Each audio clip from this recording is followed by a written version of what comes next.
Hey everybody, today I want to talk to you guys a little bit about squares and a few basic squares, just a few basics about how to use them. So first we have framing square,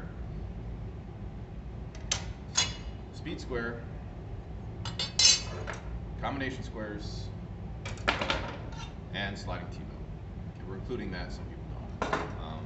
It's tri-square, we're not going to include, we don't use that very much. So, alright, framing square, just like the name kind of hints towards, is this is used primarily in framing, but I use it a lot in woods as well. It's a 90-degree angle, as with most of these squares. There is a 2-foot leg, a 16-inch leg that's 1.5 inches wide, and this leg is 2 inches wide. There's a lot of different charts on here, and we'll go over how to use those in another video. But for now, the basic use of this is just pretty much to tell us something square. Okay? Square? No, that one's not square. That one's square? Yes. So, in construction, how would we use this? Other than just simply tell us something square. Well, use it to lay out rafter tails, you could use it to lay out walls, you could use it to lay out steps, there's a lot of different things. So, let's say you're laying out a wall, and you have your 16-inch on centers marked.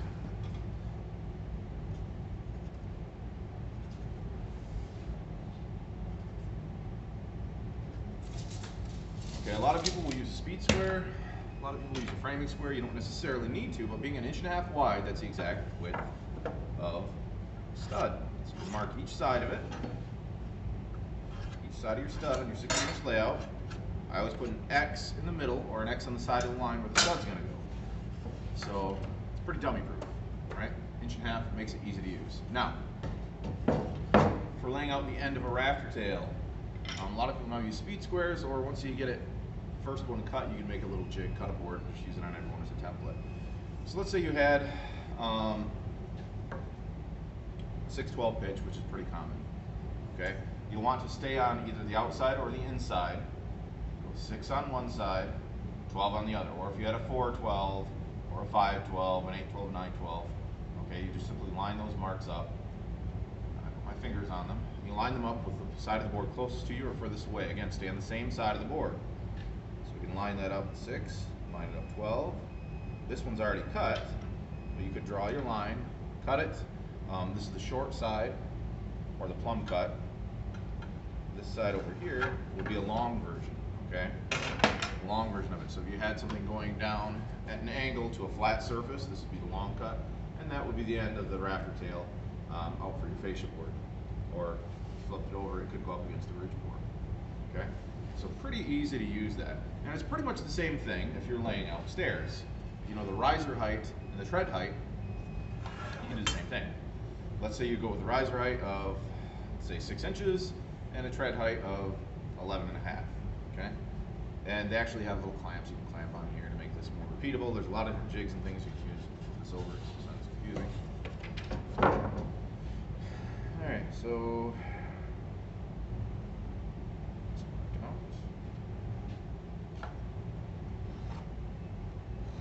this is only a 2x6, it's quite small in comparison to what you want to use normally. Okay, you just keep repeating this all the way down through.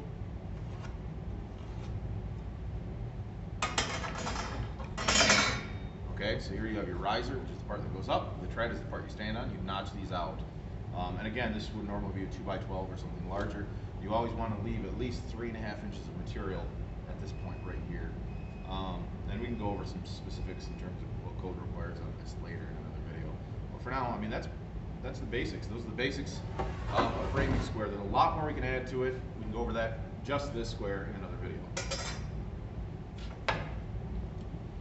Now, speed square. Speed square has a ton of different uses. This is something that if you were construction, if you're framing, I would always keep this in your pouch. Okay, this is a very useful tool. So, first of all, the most basic use, as with any square, is just to tell, is something square? Is it in a 90-degree angle? I can tell that is not. So, you draw a 90-degree angle line. Okay, this is a 45. You can draw a 45-degree angle line. Okay, so we've got our 90, we've got our 45. You can cut at either of those. You could also make some basic measurements on this side. There's an open area, so you could read a line to tell how far over it is.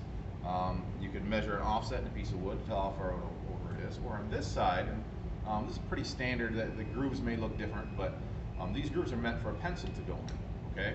So this one has, on this side it goes in a ½ inch increment, on this side it'll go in a ½ inch increment, but offset by a ¼ inch. So you get the 1 inch, 1 1/4 inch, ½ inch, 1 3/4 inch, 2 inches, so on and so forth. So the way you use that, you'll hold this on the side of the board, stick your pencil, whichever measurement you want, and run it down through here, okay?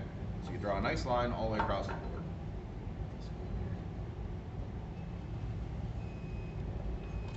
Alright, so we'll go at 2 1/4. So, make sure you can see this. We have a 2 1/4 inch line drawn right across there. Okay, so super useful. Now, this down here has degrees angle. This is cuts for common rafters. That would be like your rafter tails or up the ridge board, and this is hip and valley. You use them all basically the same way. This is a pivot right here. That would be a pivot. So to go back here, hopefully you guys can see this. It's hard without the other side of the board here, but we'll go out like this till you hit the 6. Okay, you draw a line. In this case, it's already cut. Okay. On the opposite side, you could do the same thing in the other direction. You wouldn't necessarily need to. Over here, the degree measurement, don't get confused by the degree measurements, okay? Because if you had a 6/12 pitch, it's not half of a 12/12 pitch. So in other words, this is roughly, like let's say 27 degrees, okay? Whereas a 12/12 pitch is 45 degrees. So don't be confused by that, okay? So speed square is super simple to use. The only other thing that a lot of people use it for is if you have a mark, you did layout, just the same way as we did with the framing square. You put an X on the side of the board, the side of the line that the board goes on. If you wanted to cut it off, they'll use it as a straight edge. So you grab your skill saw, run it straight through with the edge of this acting as a fence for the skill saw. So it's a super useful little tool. All right, combination square. Combination square. This is, again, just first use is it a 90-degree angle? Hold it up to something. You draw a line, you can check it, you can double check it. Is it a 45? Here, this is a 45. You can hold it up to the edge of something and draw your 45 on it. You can check our 45 back here. And it's the exact same thing as we use our speed square on. You can set depth measurements. So if you wanted to check the thickness or the height of something, and read it, it says 1.5 inches, which we know that's 1.5 inches. If you wanted to cut a dado or a groove somewhere in this that was, let's say 3/4 inch thick or 1/2 inch thick, set it at a 1/2 inch, hold it on the side and mark it. Okay, mark down through this way. Okay, so it acts like a great little scribe. A lot of people will use these to check blade heights, blade alignments. It's going to be hard to see with the camera there. I tend not to do this because if this throat plate is at all off with the table, you're not going to get a correct reading. But if you need it set at a very specific height, say you wanted it at 1 1/4 inches for some reason. Set that at 1 1/4 inch. Adjust our height until we are exactly at 1 1/4 inch.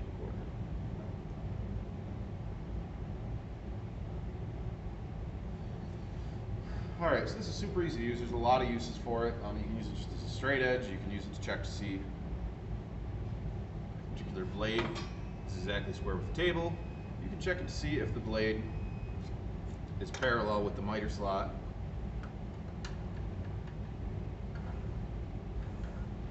This one is. So it's a pretty useful tool. Hang on to these. This one is actually missing one part. Two standard sizes are 1 foot and 6 inches. I have never used this, which is probably why I didn't know it was missing, but a lot of them have this little scribe attached. So if you wanted to, you can scribe a line across. If you had a series of holes you wanted a certain distance in, you go in and put a dot, maybe wherever they cross your previous scribe line. So it's a pretty useful tool, especially if you don't have a pencil, but I almost always have a pencil. All right. So, sliding T bevel, Probably the largest use for this that we would use it for in a shop setting or construction is just figuring out what angle it is, not in terms of a actual degree, but you'd line it up, tighten it, make sure it's right on. Now, I don't necessarily know what degree that is, but I do have that fixed measurement, right? So I could transfer this over to a miter saw. I could transfer this over to another board and draw a line. I could transfer this over to a miter gauge and set that miter gauge to that angle.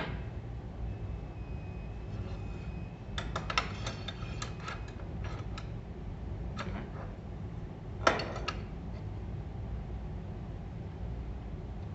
And then without ever actually knowing what degree angle that is, I know the angle, not an exact number, but we can set it and cut the exact same thing. So it's a really quick and easy way to mimic an existing angle. Go ahead and duplicate it, either just lining it up on a board or lining it up on a miter gauge or a miter saw. So those are the basics. We can have some more videos and go way more in depth on all these and talk to you guys about how to use them. But for right now, that's it. Have a good day.